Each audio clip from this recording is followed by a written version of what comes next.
नमस्कार, मेरा नाम है आशीष जायसवाल और आज की जो कहानी है उसमें कई सारे किरदार हैं। वो किरदार जो आपने पर्दे पर भी देखा, अभी हाल ही में एक मूवी रिलीज हुई उसमें आप सबने देखा। और ये किरदार जो हैं ये बहुत सी चीज़ें जो हैं वो बयां करते हैं।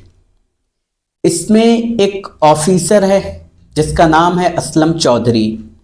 इसमें कई सारे गुंडे हैं जिसमें से एक बहुत बड़ा माफिया पाकिस्तान का जिसका नाम है रहमान डकैत। रहमान डकैत का किरदार जो है वो अक्षय कुमार ने पर्दे पर बहुत ही अच्छे से निभाया। और वो किरदार जब आप देखेंगे तो इस वक्त केवल और केवल जो है रहमान डकैत की चर्चा है। और रहमान डकैत से ज़्यादा जो चर्चा हिंदुस्तान में है वो अक्षय खन्ना की है। खैर, हम स्टोरी ही करने वाले थे, लेकिन स्टोरी के साथ जो मुझे लगा कि जो बात करनी चाहिए वो ये है कि जो लोग ये सोचते हैं कि नहीं, कैरियर जो है वो 25-26 में ही बनता, उसके बाद कुछ नहीं हो सकता, अक्षय खन्ना उसके उदाहरण हैं। लगभग 1.5 दशक से गायब थे वो, पता नहीं था कहाँ हैं कैसे हैं। कुछ फिल्में उन्होंने दी, बेहतरीन एक्टर हैं ये सबको पता था, लेकिन कभी वो ग्लैमर में नज़र नहीं आते, बॉलीवुड की पार्टियों में नज़र नहीं आते। इंटरव्यू में जब सवाल किए जाते हैं तो बिल्कुल सटीक सवाल होते हैं, वो ज़्यादा घुमा फिरा के बात नहीं करते हैं। वो कहते हैं मैं गार्डनिंग करता हूँ, मूवीज़ देखता हूँ, किताबें पढ़ता हूँ, पार्टियों में नहीं जाता। लेकिन अभी जब वो चर्चा में आए तो बहुत से लोग उनकी तारीफ़ें कर रहे हैं। तो ये सच है कि जब हम मेहनत करते हैं तो कई बार ये होता है कि टूटते हैं यार, जो हम कर रहे हैं वो ठीक होगा कि नहीं होगा। तो मुझे लगता है कि ऐसे बहुत सारे उदाहरण हैं कि जो आप कर रहे हैं उसको बेहतर तरीके से करिए और एक ना एक दिन जो है वो चीज़ जिसके लिए आप मेहनत कर रहे हैं वो आप अचीव कर पाएंगे। सो अब हम कहानी पर वापस आते हैं। साल था 1963। पाकिस्तान के खैबर पख्तून प्रोविंस है, वहाँ की हजारा डिस्ट्रिक्ट के अंदर, हजारा डिवीज़न के अंदर एक डिस्ट्रिक्ट आती है और ये बहुत ही नामी डिस्ट्रिक्ट है जिसका नाम है मनसेरा। मनसेरा डिस्ट्रिक्ट के ढौडियाल में एक लॉयर रहते थे जिनका नाम था अकरम खान सवाती। अकरम खान सवाती के बारे में कहा जाता था कि ये जो थे बहुत ही रूरल जीवन जीने वाले, बहुत ही सादगी पसंद व्यक्ति, साफ सुथरी उनकी छवि, जमीन से जुड़े व्यक्ति। इनके घर में एक लड़के का जन्म होता है जिसका नाम रखा गया असलम खान, जो कि बाद में असलम चौधरी बने। ये जो लड़का था ये देखा गया कि बचपन से ही जो है काफ़ी बहादुर और पोलाइट नेचर का था ही। इसके बाद अगर ये देखा गया कि उनका जो बिहेवियर था वो बचपन से ही नॉर्मल था। प्राइमरी एजुकेशन जो थी वो ढोडियाल में ही पूरी की। इसके बाद जो है पूरा परिवार फैमिली के साथ कराची शिफ्ट हो जाता है और कराची शिफ्ट होने के बाद ये कराची में ही कराची विश्वविद्यालय से ग्रेजुएशन करते हैं। असलम खान उस वक्त थे, बाद में असलम चौधरी बन गए। और जब यहाँ से ये पढ़ाई पूरी करते हैं, पढ़ाई पूरी करने के बाद 1970 से 1980 का दशक अगर देखेंगे तो ये जो 10-20 साल थे इसमें ये देखा गया कि कराची के अंदर जगह जगह जो है एक डिस्ट्रिक्ट थी जिसका नाम था लयारी। उस लयारी डिस्ट्रिक्ट में जो है हर जगह गोलियों की गूंज सुनाई देती थी। गैंगस्टर्स आपको हर कोने पर खड़े मिल जाते और ऐसे वैसे गैंगस्टर्स नहीं होते थे। उनके पास AK-47 हुआ करती थी, ग्रेनेड लॉन्चर हुआ करते थे और मशीन गन हुआ करती थी। वो चाकू छुरी वाले गैंगस्टर्स नहीं थे। तो काफ़ी ज़्यादा वहाँ पर जो है ये सारी चीज़ें हुआ करती थी। यहीं पर एक पार्टी थी पाकिस्तान की पीपल्स पार्टी, PPP करके। इसने जो है उन सारी चीज़ों को, ये क्या कई सारी पार्टियां थी जिन्होंने उसको बढ़ावा दे रखा था, क्योंकि वो जो लयारी डिस्ट्रिक्ट थी उसको अपना वोट बैंक मानते थे।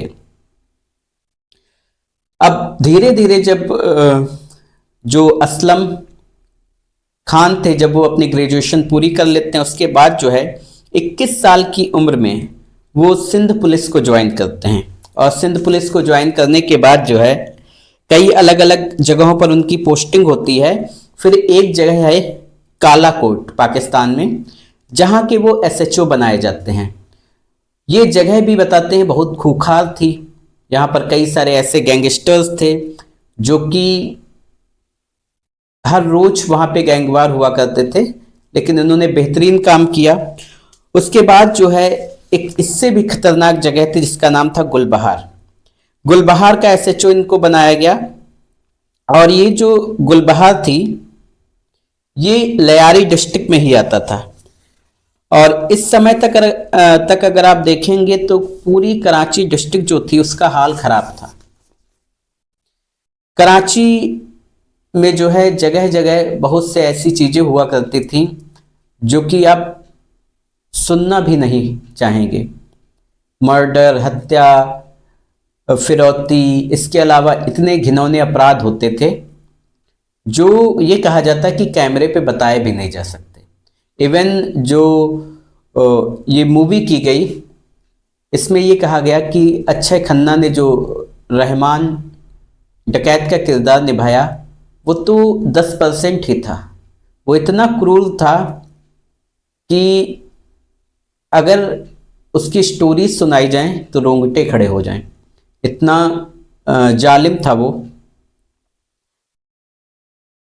उस समय कराची का ये हाल था कि ये जो गुलबहार डिस्ट्रिक्ट था, यहाँ पर पहली चीज तो कोई पुलिस वाला जाना पसंद नहीं करता था, कोई पोस्टिंग लेना पसंद नहीं करता था, क्योंकि यहाँ पर जो कुछ गैंगस्टर्स थे वो कई बार तो पुलिस वालों को किडनैप कर लेते थे, उनको टॉर्चर करते थे और टॉर्चर करने के बाद उनकी हत्या कर देते थे। और हत्या करके उनके जो टुकड़े होते थे, शरीर के टुकड़े करके उनके बोरियों में भर लेते थे और उन्हें फेंक दिया करते थे। कई बार ये बोरियां जब मिलती थीं और पुलिस जब इनको इन्वेस्टिगेट करती थी तो पुलिस खुद कांप जाती थी। और धीरे धीरे जो है पुलिस के अंदर इतना डर बन गया था कि वो पब्लिक की सुरक्षा क्या करते। तो ये कुछ हाल हो चुका था इस गुलबहार और लयारी डिस्ट्रिक्ट का। अब जब गुलबहार में का जो पुलिस स्टेशन था, यहाँ पर जब एसएचओ असलम चौधरी आते हैं, तो जब वो आए थे तो उस वक्त जो है इस एरिया का हाल बहुत ख़राब था। फिर वो अपना काम शुरू करते हैं, वो काफ़ी इनकाउंटर करते हैं। लेकिन जब ये इनकाउंटर हुए तो उनके साथ बहुत सारी कंट्रोवर्सीज भी साथ में जुड़ी, जिसमें कहा गया कि ये जो असलम चौधरी हैं ये सिर्फ एमक्यूएम को टारगेट करते हैं। एमक्यूएम जो थी वहाँ की एक पॉलिटिकल पार्टी थी और उसने ये भी इल्ज़ाम लगाया कि ये स्टेट टेररिज्म कर रहे हैं, कि ये जो है ये पॉलिटिकल हत्याएं हैं और नेताओं के कहने पर, या ऐसी बहुत सी बातें जो हैं की गई। और ये भी कहा गया कि जो असलम चौधरी हैं इन्होंने जितनी भी किलिंग्स की हैं ये सारी जो हैं पॉलिटिकल मोटिवेटेड किलिंग्स हैं। और काफ़ी सारे ऐसे एनकाउंटर बताए गए जो ये कहा गया कि ये फेक एनकाउंटर हैं। और ये भी कहा गया कि जो भी काम असलम चौधरी ने किया है उसकी वजह से जो गैंगस्टर्स हैं उनसे ज़्यादा पब्लिक डरने लगी। ये इल्ज़ाम उन पर लगाए गए, लेकिन सच ये था कि असलम चौधरी ने जो भी काम किए थे उनकी वजह से गैंगस्टर्स जो थे वो या तो लयारी और गुलबहार छोड़कर चले गए थे और या तो उनका इनकाउंटर हो गया था। दो ही काम हुए थे, या तो उनका इनकाउंटर हो चुका था या उन्होंने वो डिस्ट्रिक्ट छोड़ दी थी। इसके बाद जो है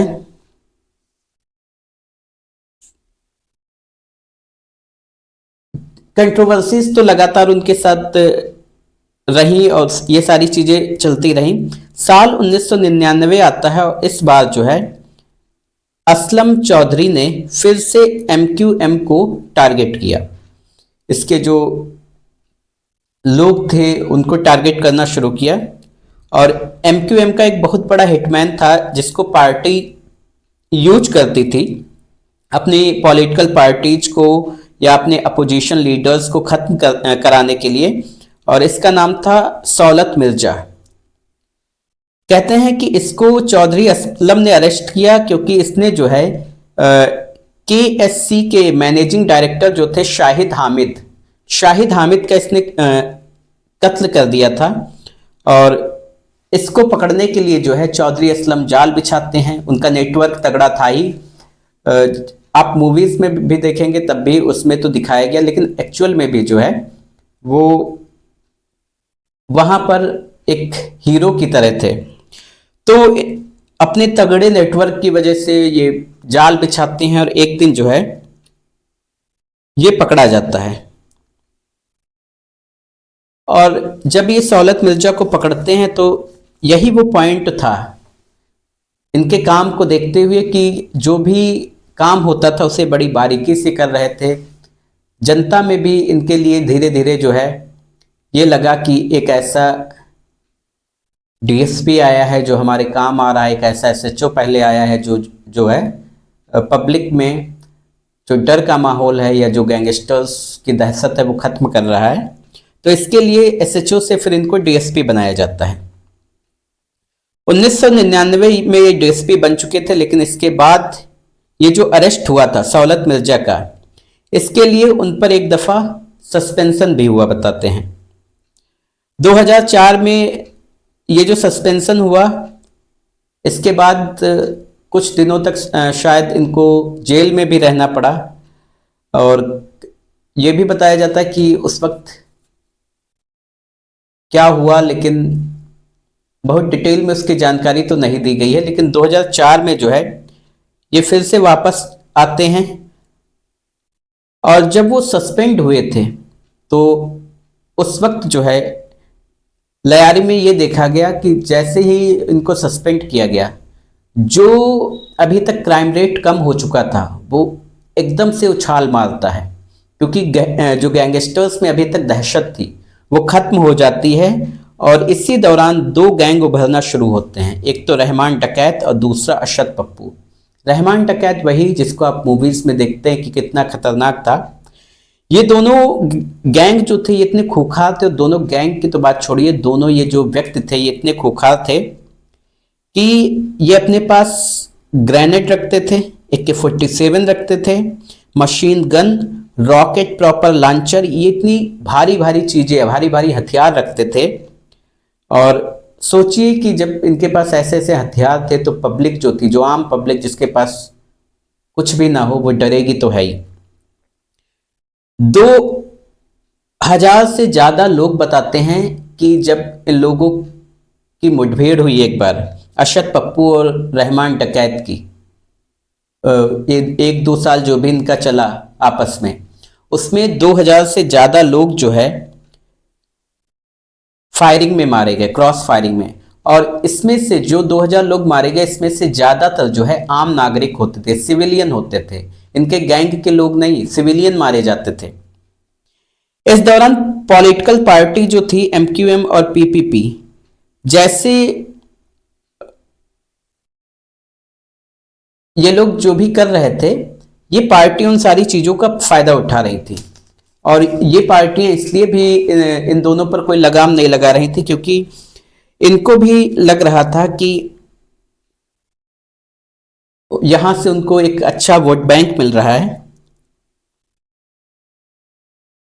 लेकिन इसी दौरान एक गैंगस्टर था जिसका नाम था शोएब खान।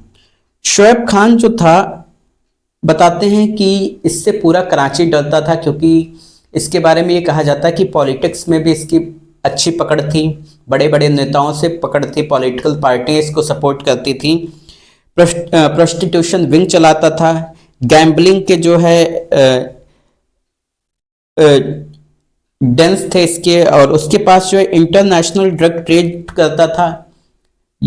इसके अलावा ऐसी बहुत सी चीजें थी इलीगल जो ये चलाता था, लेकिन इसके साथ जो है जो पाकिस्तान के पॉलिटिकल लीडर्स जो थे वो इसका सपोर्ट करते थे। लेकिन साल 2005 आता है और शोएब खान को अरेस्ट किया जाता है। कहते हैं कि इस ऑपरेशन को जो है असलम चौधरी ने जो है बड़ी मुश्किल से किया था, और ये एक हिसाब से उनको चैलेंज दिया गया था, और ये चैलेंज जो है सरकार ने दिया था कि दम है तो इसको पकड़ के दिखाओ। कि असलम चौधरी जो है बड़ा मशहूर हो रहे थे, और उन्होंने जो है तो सरकार को भी कहीं लगने लगा था कि असलम चौधरी को जो लोग इतना पूजने लगे हैं, इतना मानने लगे हैं, तो इसको पकड़ने के लिए सरकार ने जो है इन्हें एज अ चैलेंज दिया था। उसके बाद उन्होंने कुछ वक्त दिया था, कुछ स्पेसिफिक टाइम दिया था, और कहते हैं कि उसी टाइम में शोएब खान को इन्होंने पकड़ा। मेमन गैम्बलर्स होते थे, उनके अड्डों पर जो है छापेमारी की गई।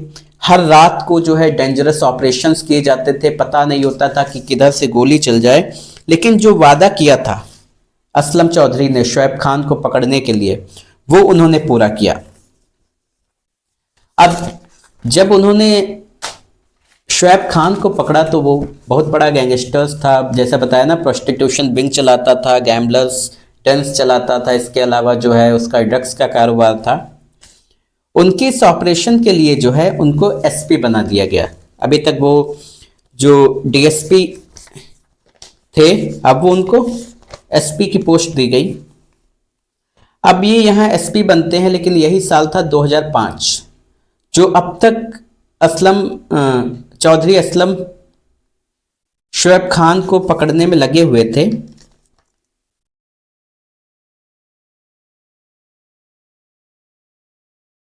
और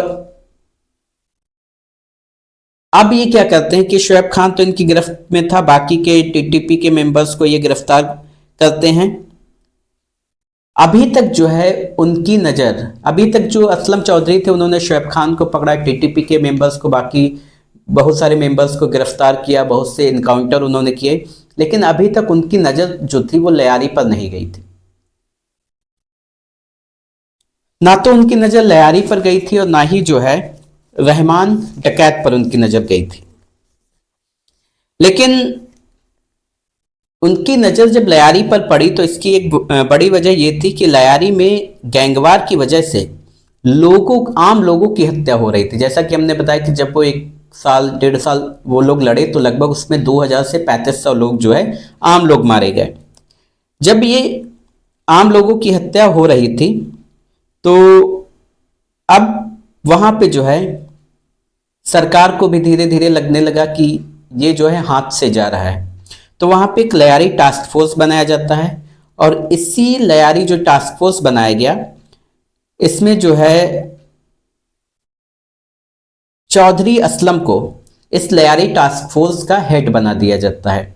और इसमें ये कहा जाता है कि उनके जो है जो स्पेशल ऑफिसर्स थे जिन पर असलम चौधरी को भरोसा था, ऐसे बहुत से ऑफिसर्स को उन्होंने पर्सनली भर्ती किया था।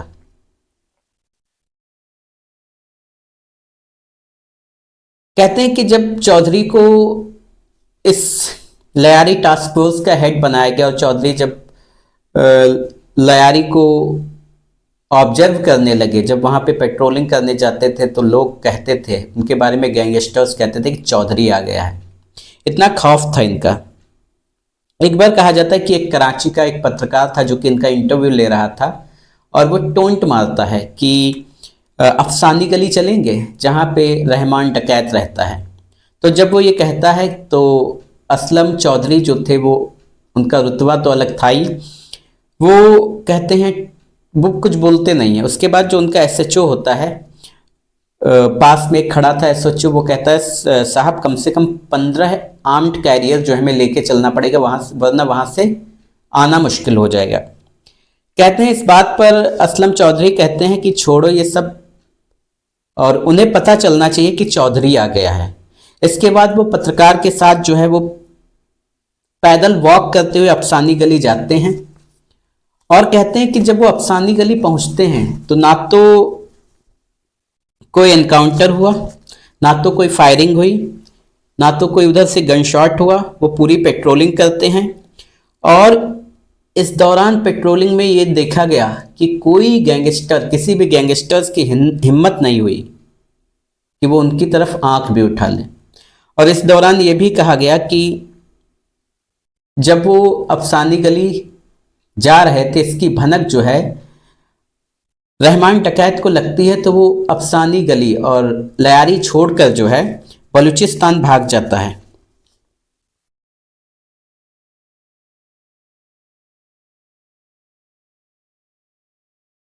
ये सारी चीजें चल रही थी और इससे अब ये पता चल गया था कि जो असलम चौधरी हैं उनका लयारी में कद क्या है, गैंगस्टर्स के लिए उनका कद क्या है, कि जो सबसे खूंखार गैंगस्टर था अब्दुल रहमान, वो अपनी जगह छोड़कर भाग जाता है। अब धीरे धीरे चौधरी को यह पता चलता है कि वो बलूचिस्तान के हुब में है। यहां पर जो है उन्होंने एक एनकाउंटर रेड शुरू की। जब उन्होंने एनकाउंटर रेड शुरू की तो कहा जाता है कि रहमान के घर पर जो है लगभग 4 घंटे दोनों तरफ से गोलियां चली और इस फायरिंग में जो है एक पुलिस वाले की मौत हो गई। लगभग 2 रहमान डकैत के जो लोग थे उनकी मौत हो गई। एक शायद सिविलियन की मौत हुई थी। और लेकिन इसी दौरान जो है देखा गया कि रहमान डकैत जो था, इतने सारे लोगों की मौत हुई लेकिन वो भाग जाता है वहां से, वो नहीं मिलता है। फिर साल आता है 2006 में। 2006 में जो है उनका एक बहुत बड़ा डाउनफॉल आया असलम चौधरी का। वो ये था कि एक वहीं का लोकल गुंडा था जिसका नाम था मसूक बुरोही। मसूक बुरोही को पकड़ने ये जाते, उसका एनकाउंटर ही करना था, लेकिन मसूक बुरोही और को जब ये पकड़ने जाते हैं तो नाम में कन्फ्यूज़न हो जाती है और कई बार उस वक्त इतने विजुअल्स या कैमरे नहीं होते थे या उनके पास पिक्चर नहीं थी क्लियर, क्योंकि 2006 तक कैमरे तो अच्छे खासे थे लेकिन शायद उनके पास पिक्चर नहीं थी या उनसे क्या गलती हुई। मसूक बुरोही की जगह जो है रसूल बुरोही का एनकाउंटर कर दिया जाता है और ये बाद में पता चलता है कि ये जो है एक आम नागरिक था। इस वजह से जो है ये मामला अदालत जाता है। जब जांच होती है तब पता चलता है वो एक इनोसेंट व्यक्ति था, लेकिन ये गलती जानबूझकर नहीं हुई थी, अनजाने में हुई थी, लेकिन किसी की हत्या करना तो हत्या है। उसके बाद लगभग जो है इनको सज़ा सुनाई जाती है और 18 महीने जो है असलम चौधरी जेल में रहते हैं। 18 महीने जेल में रहने के बाद जो है जब वो जेल में बंद थे, इसी दौरान क्रिमिनल को लगा कि असलम चौधरी तो अब जेल में हैं, दोबारा से अपने कामों को शुरू किया जाए, दोबारा से अपना आतंक फैलाया जाए। और फैलाया क्या जाए, वो अपना आतंक फैलाना शुरू कर देते हैं। सोचो जब जब असलम चौधरी जेल के अंदर जाते थे, आतंक जो था वो तेज हो जाता था, वहाँ के गुंडों का, वहाँ पे माफियाओं का। सो ये हाल था। अब उसी वक्त जो है कहते हैं कि जब असलम चौधरी जेल गए थे तो उस वक्त रहमान डकैत पर जो है 300 से ज़्यादा केसेस हो चुके थे। पॉलिटिकली भी वो एक्टिव हो चुका था और कहते हैं कि बेनजीर भुट्टो जी थी, उनकी सुरक्षा के लिए सरकारी गार्ड्स की जगह जो है वो अपने लोगों को रखता था। इसी वजह से जो है वो पॉलिटिकली काफ़ी लोगों के करीब आ चुका था और उस पर जो है उसको पकड़ने के लिए या उसको हत्या के लिए लगभग 5 मिलियन बाउंटी की जो है रकम रखी गई थी। लेकिन जब दिसंबर 2007 में चौधरी असलम जो है वो जेल से बाहर आते हैं, इस बार ये देखा गया कि वो जेल जब गए थे तो उन्हें शायद इस बात का मलाल था कि एक आम व्यक्ति, एक इनोसेंट व्यक्ति उनके हाथों मारा गया। इस बात का उनको दुख था। जब वो वापस आते हैं तो बड़ा एग्रेसिव मोड के साथ जो ऑपरेशन शुरू करते हैं, मतलब अब वो और ज़्यादा खुखार हो चुके थे क्रिमिनल्स के लिए। जो ये देखा गया था कि अब तो जेल चले गए हैं, अब वो आएंगे तो शायद काम ऐसे करें या ना करें, थोड़ा ढीले पड़ जाएंगे। लेकिन ये देखा गया कि उन्हें इस बात का शायद मलाल था, दुख था कि उनके हाथों एक इनोसेंट व्यक्ति की हत्या हो गई। और इस बार जो है उनका जो काम करने का तरीका था वो पूरी तरीके से बदल गया था। साल 2008 में जो है सीआईडी के इन्वेस्टिगेटिंग विंग का हेड उन्हें बनाया जाता है और उनका पहला जो टारगेट था वो लयारी गैंग को पूरी तरीके से खत्म करना था। और क्योंकि यहाँ पर ये देखा गया था कि जो रहमान डकैत था उसका आतंक जो है बहुत ज़्यादा बढ़ चुका था, पॉलिटिकली उसको बैकिंग भी बहुत ज़्यादा मिल रही थी। और दूसरा था तहरीके तालिबान पाकिस्तान को खत्म करना, टीटीपी। इस पर हमने एक वीडियो किया भी है पहले, आप देखेंगे कि कैसे तहरीके तालिबान पाकिस्तान को बनाया गया। और ये जो तहरीके तालिबान पाकिस्तान है इसने कई बार अपने ही देश पर अधिकतर हमले करती है। रहमान डकैत जो था, जब जितने दिन हम ये कहते हैं कि असलम चौधरी जेल में रहे, उस दौरान ये देखा गया कि उसका आतंक जो था वो पुलिस के लिए भी बहुत बढ़ चुका था, क्योंकि उसको पॉलिटिकली इतना सपोर्ट मिल रहा था कि अब धीरे धीरे पुलिस को भी उससे डर लगने लगा था। जितने भी मिलिटेंट थे और जितने भी एक्टिविस्ट थे, अब असलम चौधरी का मानना यही था इन सबको खत्म करना, चाहे वो टीटीपी का हो या असलम चौधरी के गैंग का हो। 2008 के इलेक्शन के बाद जो है जो जुल्फकार मिर्जा और प्रेसिडेंट आसिफ अली जरदारी जो थे, इन्होंने रहमान को पीपल्स अमन कमेटी जो थी इसका ये एक ऑर्गेनाइजेशन थी और ये लोग जो है इसका लीडर बना देते हैं। और दूसरी चीज ये देखा गया कि पूरी तरह से उसको पॉलिटिकली सपोर्ट किया जा रहा था। और पॉलिटिकली सपोर्ट करने का मतलब यही था कि जो लियारी का वोट बैंक था उसके लिए उसको यूज करना। तो एक हिसाब से उसको सपोर्ट किया नहीं जा रहा था, उससे सपोर्ट लिया जा रहा था कि कैसे जो है सत्ता में रहना है। तो एक हिसाब से वोट बैंक के लिए उसको यूज किया जा रहा था। जो ये पीपल्स अमन कमेटी थी, पीएसी, ये एक पीस कमेटी थी, ये शांति के लिए बनाई गई थी। लेकिन अगर असल में आपको देखेंगे तो ये पूरी तरीके से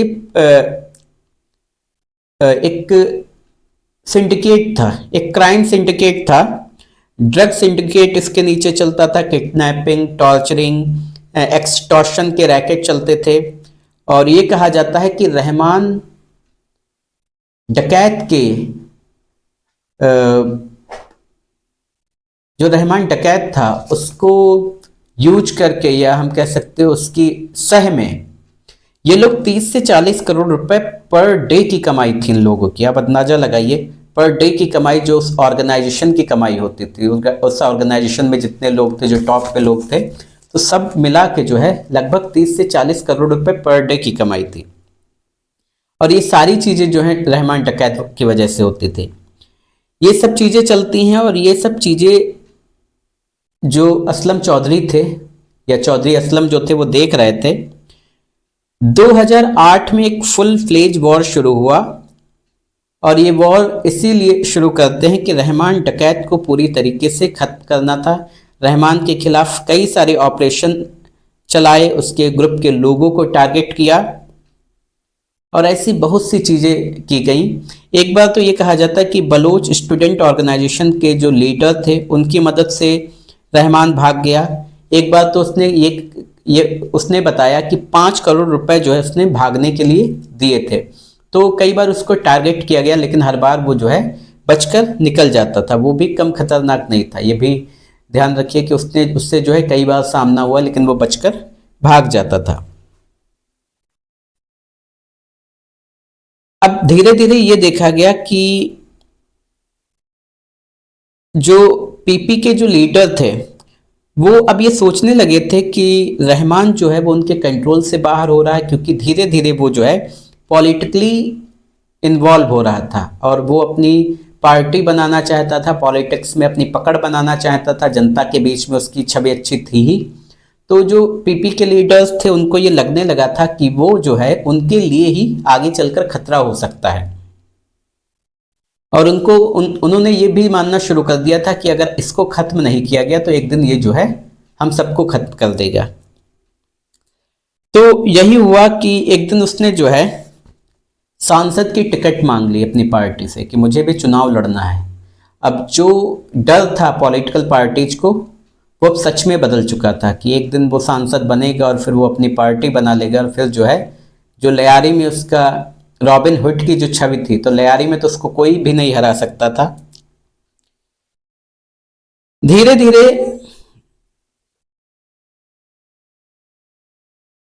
अब वो यही चाहता था कि वो पूरी तरह से जो है क्रिमिनल से एक पॉलिटिशियन बन जाए, और इसी के तहत बहुत सीक्रेट मीटिंग होती हैं जिसमें टॉप आईएसआई के ऑफिसर्स होते हैं, आईएसआई के लीडर, और सिंध पुलिस की मीटिंग होती है। 2009 की ये बात है, और उसमें ये कंक्लूजन निकाला गया कि रहमान डकैत को जो है ख़त्म करना है। और बहुत समय से ये देखा गया था कि असलम चौधरी भी जो थे वो उसके पीछे पड़े हुए थे, और अब ये भी मान लिया गया था कि इसको खत्म करना जरूरी भी है। लेकिन ये भी सच था कि उसको डायरेक्टली नहीं मारा जा सकता था। उसके पीछे ये कारण था क्योंकि उसको पॉलिटिकली कोई भी मना नहीं कर सकता था। हर एक पार्टी में उसकी पकड़ थी, कई सारी पार्टियां उसको सपोर्ट करती थी, क्योंकि पहली चीज़ तो पीपीपी में जो जुल्फ़िकार मिर्ज़ा है उसने पहले भी उसको पॉलिटिकली सपोर्ट किया था, और पीएसी को जो है रहमान डकैत जिसका हेड है उस ऑर्गेनाइजेशन को अपनी सिस्टर ऑर्गेनाइजेशन कहा था। तो हम कह सकते हैं कि जो पॉलिटिक्स में भी बहुत सारे ऐसे लोग थे जो खुलकर रहमान का सपोर्ट करते थे, और अगर उसको मारा जाता तो विद्रोह हो जाता एक हिसाब से, लियारी में भी बगावत हो जाती, क्योंकि लियारी में उसको रॉबिन हुड माना जाता था। तो ये देखा गया कि अगर उसको मारा गया तो पॉलिटिकली फॉल आउट हो जाएगा, पार्टियां जो हैं कुछ पार्टियां हार सकती हैं लियारी में, और पब्लिक में जो उसकी मास फॉलोइंग थी, जो लोग उसको चाहते थे इतनी बड़ी तादाद में, तो उस हिसाब को देखते हुए ऐसा किया भी नहीं जा सकता था। अब पुलिस के द्वारा यह तय किया गया कि असलम चौधरी को यह टास्क दिया जाएगा और वे उसका इनकाउंटर करेंगे, लेकिन कैसे करेंगे ये सारी चीज़ें तय हुई। इस इनकाउंटर से ठीक पहले एक टिकट का लालच देकर जो है एमपीए के एक टिकट के लिए जो है उसको बुलाया जाता है, और उसके एक बहुत ही करीबी से जो है रहमान डकैत का एक बहुत ही करीबी व्यक्ति था, उससे ये कहलवाया जाता है कि उसको बुलाया जाए कि तुम्हें एक टिकट मिलना है और इसके लिए कराची आ जाओ। जबकि उस समय पर जो चौधरी असलम था वो उसके पीछे पड़े थे, तो जो रहमान था वो आना नहीं चाहता था। उसको भी पता था कि उसकी जान को खतरा है और वो आना नहीं चाहता था, लेकिन जब उसने देखा कि उसका एक करीबी जो है वो उससे ये बात कह रहा है, बहुत ही खास था। 9 अगस्त 2009 को अचानक से ये जो पूरी कहानी जो पुलिस के द्वारा बताई जाती है उसमें ये कहा जाता है कि 9 अगस्त 2009 को एसपी इन्वेस्टिगेशन ईस्ट जोन यानी असलम चौधरी जो थे उनको एक टिप ऑफ मिला, और ये टिप ऑफ ये था कि रहमान और उसके 3 साथी नजर, औरंगजेब और अकील हैदराबाद से कराची आ रहे हैं। Link road by STL town से ये एंटर करेंगे और कराची में कराची में ये जो है पहुंचेंगे।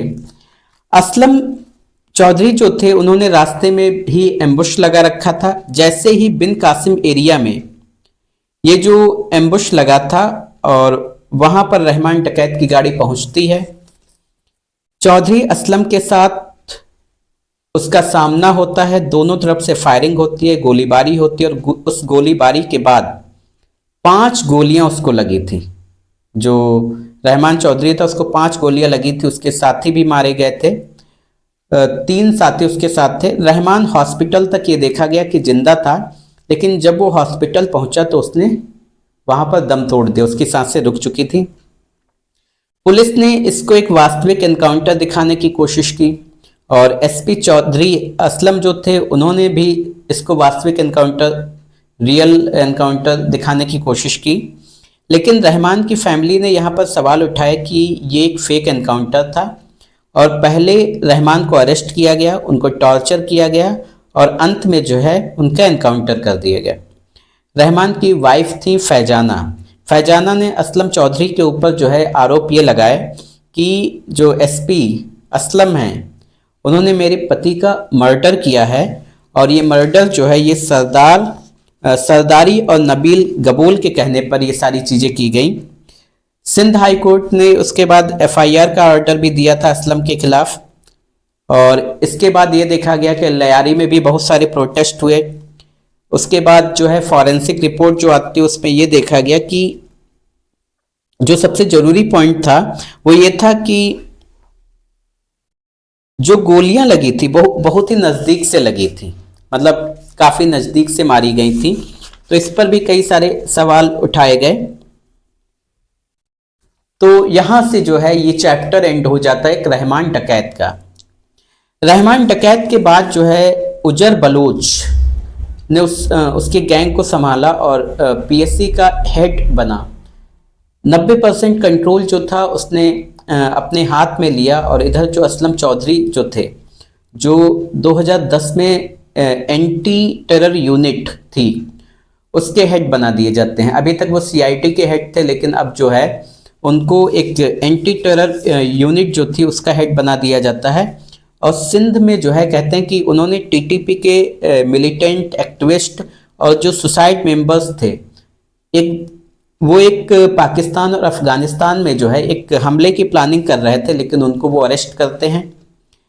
और ये जो इतनी बड़ी प्लानिंग वो लोग करते थे उसको वो फ्लॉप करते हैं। कहते हैं कि अपने 30 साल के करियर में जो है 80 से ज़्यादा ऐसी जो ये मिलिटेंट होते थे, जो ये एक्टिविस्ट होते थे, ये जो सुसाइड बॉम्बर्स होते थे, ये जो छोटे मोटे डकैत होते थे, या हम कह सकते हैं वहाँ के जो लोकल गुंडे होते थे, तो 80 से ज़्यादा उन्होंने एनकाउंटर किए। 50 जो हैं मोस्ट हाई प्रोफाइल क्रिमिनल जो थे उनको अरेस्ट किया। उनको जो है कराची का डर्टी हैरी कहा जाने लगा था, इस नाम से उनको पुकारा जाने लगा था। और पहला बड़ा अटैक जो असलम चौधरी ने किया,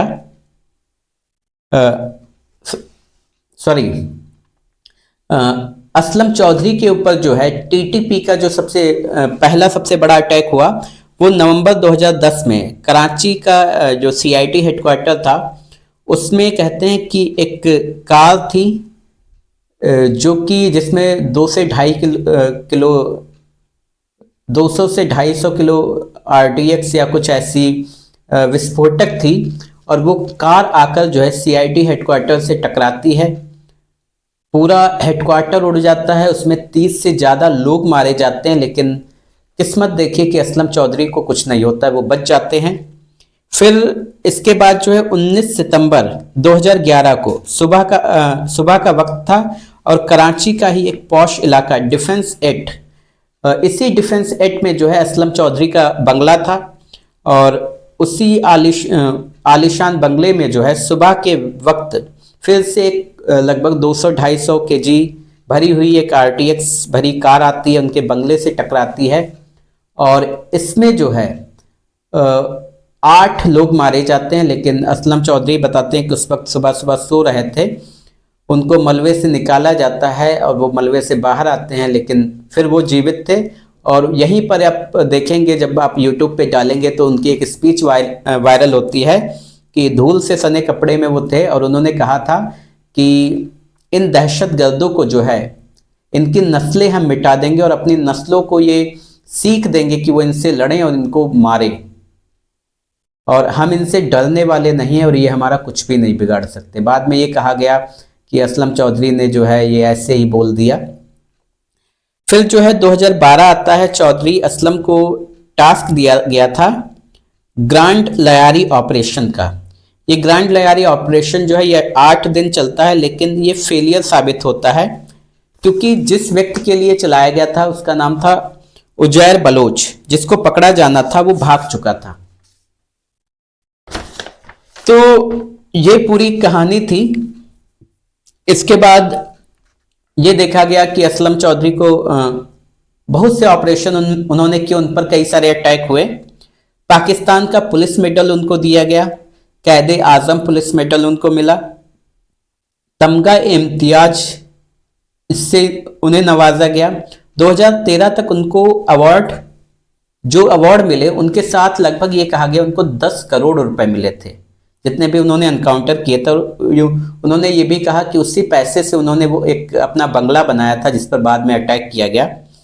साल 2014 जनवरी का महीना था और कामरान ये टीटीपी के मेंबर से मिल जाता है। ये जो कामरान था ये उनका ड्राइवर था, उनका ड्राइवर कम बॉडीगार्ड ज़्यादा था, लेकिन ये टीटीपी के मेंबर से मिल जाता है। और अब ये कहा जाता है कि वो काम में अपने इतना खो चुके थे कि उन्हें वो ये भूल गए थे कि उनको खतरा भी हो सकता है, उनकी जान को खतरा हो सकता है। और उनके बीवी बच्चे भी हैं और कई बार ये देखा गया कि वो उनकी वाइफ का नाम था नौरीन असलम। तो कई बार अपनी बीवी की सुरक्षा के लिए, अपने बच्चों की सुरक्षा के लिए वो खुद की सुरक्षा भूल जाते थे।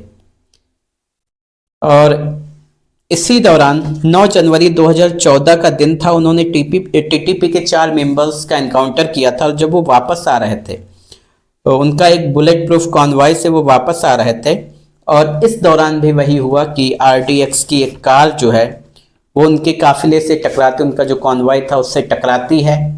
उनकी जो बुलेट प्रूफ कार थी एक्सयूवी, वो बताते हैं कि लगभग 20 मीटर दूर जाकर गिरती है। उसमें उनके साथ जितने भी लोग थे सबकी मौत हो जाती है, असलम चौधरी की भी मौत हो चुकी थी। तो ये कहानी थी असलम चौधरी की। और इसी में आपने रहमान को भी देखा। रहमान के बारे में कई सारी और भी बातें बताई जाती हैं कि रहमान डकैत जो था उसके आगे एक बार दाऊद इब्राहिम जो था उसने भी घुटने टेक दिए थे, इतना वो खूंखार था। किसी ज़मीन को लेकर झगड़ा था जिसमें वो वापस नहीं कर रहा था और उसके बाद जो है जो ज़मीन का मालिक था वो रहमान का करीबी था। वो रहमान को ये बात बताता है, रहमान उसको कॉल करता है दाऊद को और उससे कहता है कि वो ज़मीन छोड़ दो, लेकिन वो छोड़ने को राज़ी नहीं होता है। उसके बाद वो उसके कुछ लोगों को उठाता है, उसके एक छोटे भाई को शायद उठाता है, उसको मार देता है। तो ऐसी बहुत सी चीज़ें हुई